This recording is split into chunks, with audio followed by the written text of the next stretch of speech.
ఎదలోన ఎడారులు దరిచెరని దారులు వెత వెతలోన బిడారులు నది చెరని దారులు కన్నీళ్ళే కడవరకు కౌవిల్చయడమాహులు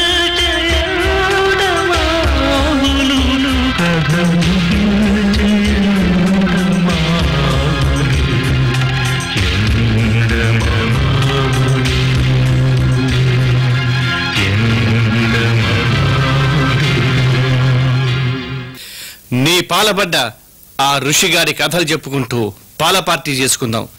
అయితే ఓ మాట, మందుతో కొట్టుకునేవి చీర్స్, పాలని క్షీరమని కదా అంటారు, అందుచేత పాలతో కొట్టుకునేవి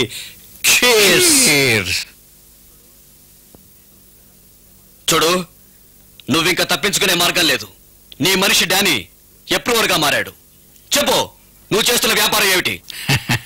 మాది మత్తు మందుల దందరాబాయి కొట్టు ఖీర్స్.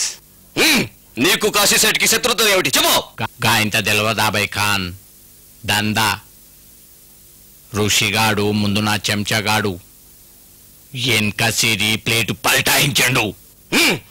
కాలేజీ దగ్గర డ్రగ్స్ గొడవల్లో నువ్వు డానీ కలిసి ఓ మనిషిని చంపారు, అవునా? చెప్పు, అవునా? గట్ల నెట్టుపకరాబాయి. నిజం.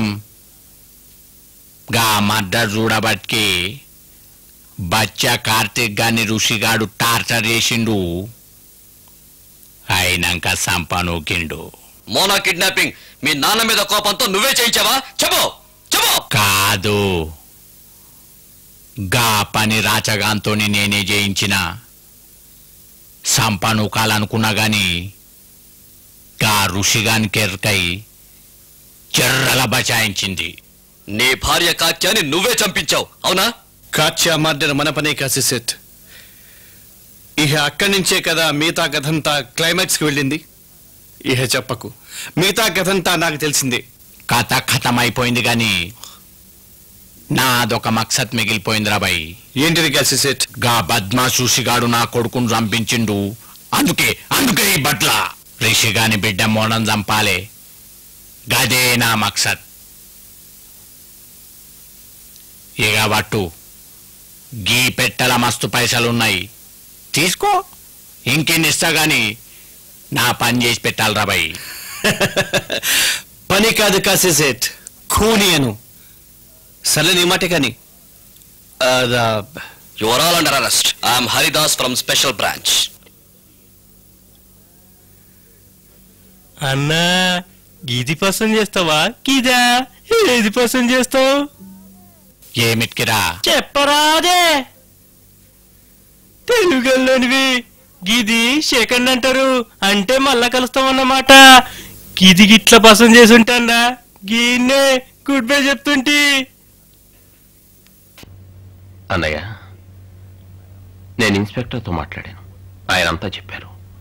నువ్వు వదిన్ని చంపలేదు అన్న నిజం తెలిస్తే నాన్న తప్పకుండా సంతోషిస్తారు, నిన్ను క్షమిస్తారు. క్షమా? అవునన్నయ్య, నువ్వు నేను మారాను, నన్ను మన్నించండి అన్నప్పుడు నువ్వు వదిన్ని చంపావు అన్న ఆరోపణ తెలిసే నాన్న నిన్ను క్షమించలేకపోయారు. ఇప్పుడు ఈ నిజం తెలిస్తే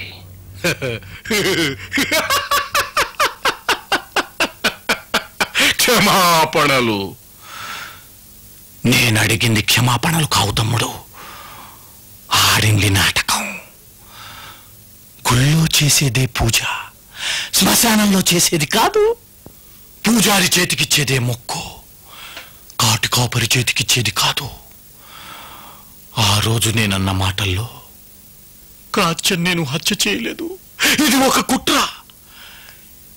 ఇవి రెండే నిజాలు, మన్నించడాలు, కౌగిలించుకోవడాలు. ఇదంతా ఓ బూటకం. బూటకం. నాటకం ఎందుకు? ఆయన ఆశపడి నిరాశపడి నిలువెత్తుగా కూలిపోయి కుమిలిపోతే చూడాలని. దేనికన్నా అన్నయ్య? నీకు తెలీదు, నా కళ్ళల్లో కనపట్టంలా. ఆ పెద్ద మనిషి కోసం ఆగండి ఆగండి అంటూ అల్లల్లాడుతున్న గాజుల చేతులు, ఆ చేతులు నా గుండెను తొలుస్తున్నంత కాలం ఆ పెద్ద మనిషి విషయంలో అభిమానం, ఆక్రందన, ఏడుపు, క్షమాపణలు, నవ్వు, కోపం, ఇవన్నీ నాటకమే. ఇవన్నీ నాటకమే. నాటకమే. అన్నయ్య, ఆ చెయ్యి ఎవరితో తెలుసా? మా అమ్మది, నా పంచ ప్రాణాలది. అమ్మా,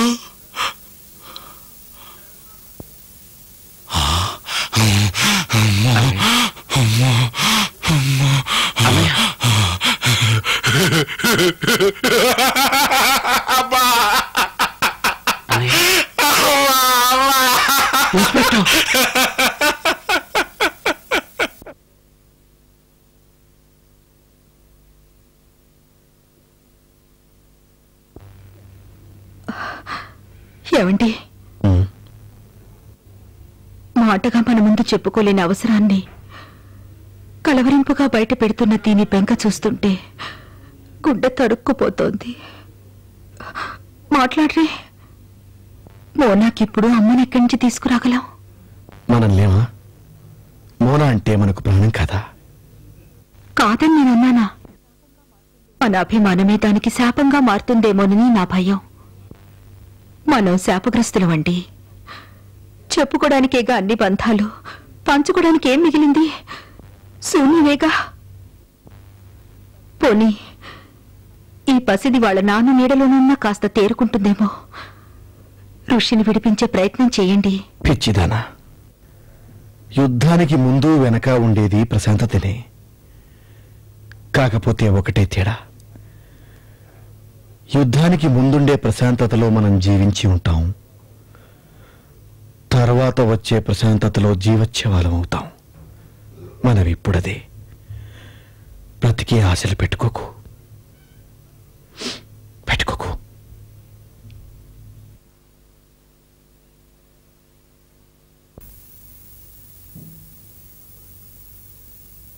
నాన్న, లైట్ వేసుకోలేదే? చీకట్లో కూర్చున్నారే? వద్దు ఋషి, లైట్ వేయద్దు. ఇలాగే బాగుంది. ఆత్మసాక్షి నుంచి పారిపోయేవాడు చేసే ఆఖరి ప్రయత్నం ఏమిటో తెలుసా నాన్న? చీకటిని కోరుకోవడం. మోనాకెలా ఉంది నాన్న? డాక్టర్ చూసి వెళ్ళాడు, పర్వాలేదు. వాళ్ళ అమ్మను కలవరిస్తోంది. కలవరిస్తోంది సరే, ఆమెను కళ్ళ ముందుకు తీసుకొచ్చి నిలబెట్టగలరా నాన్న? నిలబెట్టలేరు, నాకు తెలుసు. తిరిగి తీసుకురాలేని చాలా వాటిని మీరు జీవితంలో పోగొట్టుకున్నారు. అవునా నాన్న? విస్సు, ప్లీజ్ నన్ను కాసేపు ఒంటరిగా వదిలి. తప్పకుండా. మీ మాట ఎప్పుడూ కాదనలేదు, ఇప్పుడు కాదన్ను. కానీ ఒక్కటి గుర్తుంచుకోండి, వాస్తవం నుంచి పారిపోయేవాడు చేసే వాచమ్మ ప్రయత్నం ఒంటరితనం కోరుకోవడం. విసు, ఆగు. నీ ఉద్దేశం ఏమిటో స్పష్టంగా చెప్పి వెళ్ళు. ఉద్దేశాల్లోకి వెళ్ళకండి నాన్న, దురుద్దేశాలు బయటపడతాయి. ఏమిట్రా ఏమిట్రా ఏమిట్రా నా దురుద్దేశాలు? అనవసర ఆవేశం, అరుపులు, అలకలు, కన్నీళ్లు ఎస్కేపిజానికి లక్షణాలు నాన్న. మీ నుండి మీరు పారిపోతున్నారేమో. ఒక్కసారి ఆలోచించండి నాన్న అన్న రోజు కూడా మీరు సరిగ్గా ఇదే ప్రశ్న వేశారు నాన్న. అయితే కనీసం ఇప్పటికైనా ప్రశ్నించడంలోంచి ప్రశ్నను ఆలోచించడంలోకి రండి నాన్న. జవాబు మీకే తెలుస్తుంది. ఏమిటా జవాబు? నిజం. ఏమిటా నిజం? అన్నయ్య పతనం. దానికి నేనా కారణం? నాదా బాధ్యత? దానికి నేను ఒప్పుకుంటాను. కానీ కాలం అనేది ఒకటి ఉందిగా. అన్నయ్య కటకటాల వెనక్కి ఎందుకు వెళ్ళాడంటే కాచ్యాను హత్య చేశారు కాబట్టి. అబద్ధం. వదిన్ని హత్య చేసింది అన్నయ్య కాదు, ఖాన్. అన్నయ్య నుండి మేనకను దూరం చేయడానికి మీరు కొన్న ఖాన్ కిరాయి మనిషి అన్న నిజాన్ని మీరు మర్చిపోయారు. మీరు మరిచిన నిజాన్ని అదే కిరాయి పడేసి కాశీసేట్ తనకు అనుకూలంగా మార్చుకున్నాడు. కాశీసేట్ లక్ష్యం ఏమిటో తెలుసా నాన్న? అన్నయ్య నాశనం. అన్నయ్య నాశనాన్ని అతను ఎందుకు కోరుకున్నాడో మీకు తెలుసా? వ్యాపార శత్రుత్వం. అన్నయ్య చేసే వ్యాపారం ఏమిటో తెలుసా? డ్రగ్ స్మగ్లింగ్, మత్తు మందుల చీకటి వ్యాపారం. ఆ వ్యాపారాన్ని నిలబెట్టుకోవడానికి అన్నయ్య మనిషిని చంపాడు, మనుషుల్ని చంపించాడు. అన్న ఇలా క్రిమినల్ గా ఎందుకు మారాడో తెలుసా? మనసు గాయపడటం వల్ల. దానికి కారణం ఎవరో తెలుసా? మీరే. ఎస్, మనసు హత్య చేయబడ్డవాడే మనిషిని హత్య చేస్తాడు. విషం తయారు కావడానికి కూడా విషయం ఉంటుంది నాన్న. నో నో నో, వాడికి నేనేం తక్కువ చేశాను? కావలసింది ఇచ్చాను, కంటికి రెప్పై కాపాడాను, కన్నీళ్లు తుడిచాను, వాడి గురించి కన్నీళ్లు కార్చాను. ఒక కొడుకు కోసం కన్న తండ్రి ఏం చేయాలి అవన్నీ చేశాను. ఇంకా ఏం కావాలి? అడ్డదారుతోకి వాళ్ళ హంత కూడా అయితే దానికి కారణం నేనా? ఏం తక్కువ చేశాను అని మభ్యపెట్టుకోవడం బాధ్యత నుండి పారిపోయేవాడు చేసే పిరికి ప్రయత్నం.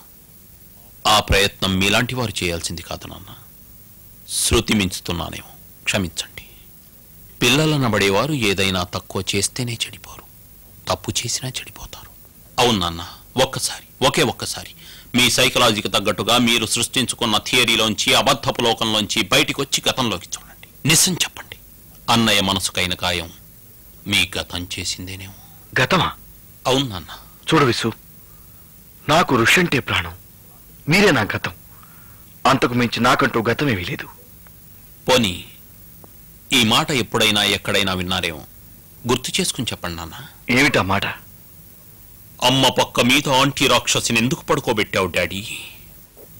ఏమిటన్నా? అమ్మ పక్క మీద ఆంటీ రాక్షసిని ఎందుకు పడుకోబెట్టావు డాడీ? అమ్మ పక్క ఆంటీ.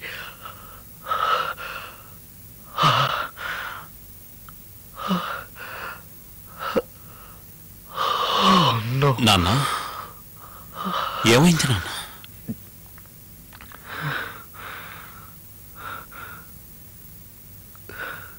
గతం విసు, గతం. నాకంటూ వేరే గతమేదీ లేదన్నారు కదా? లేదని అనుకున్నాను. ఉందని ఇప్పుడు నువ్వు గుర్తు చేసిన మాట గుర్తు చేసింది. గతం చచ్చిపోయినా దాని తాలూకు ఛాయలు మనని అంటుపెట్టుకునే ఉంటాయని, నిజం చచ్చిపోయినా సాక్ష్యం మిగిలే ఉంటుందని. తప్పు చేసి పారిపోయి వచ్చిన వాడికి ఆలస్యంగా గుర్తింపుకు వస్తుందేమో మరి. ఏమిటా గతం నాన్న? చెబుతాను విసు. చేసేశాక చేసింది తప్పు అని తెలుసుకున్న మనిషి ఆ తప్పును తెలుసో తెలియకో కప్పిపుచ్చుకోవడానికి ప్రయత్నం చేస్తాడు. ఇన్నాళ్ళు వాస్తవాల నుండి పారిపోతూ అన్కాన్షియస్ గా నేను అదే ప్రయత్నం చేశాను. ఇప్పుడు ఆ ప్రయత్నం చేయదలుచుకోలేదు.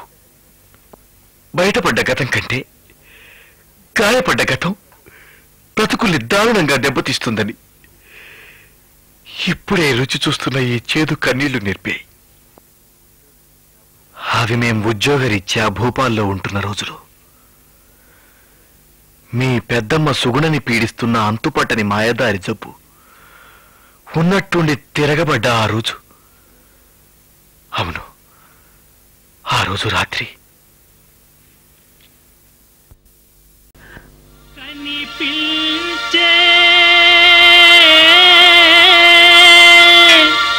బంధాలు కనపడని బాణాలు, మనిషిచే గాయాలు, మనసుకే మరణాలు, తీరని దాహాల ఎడా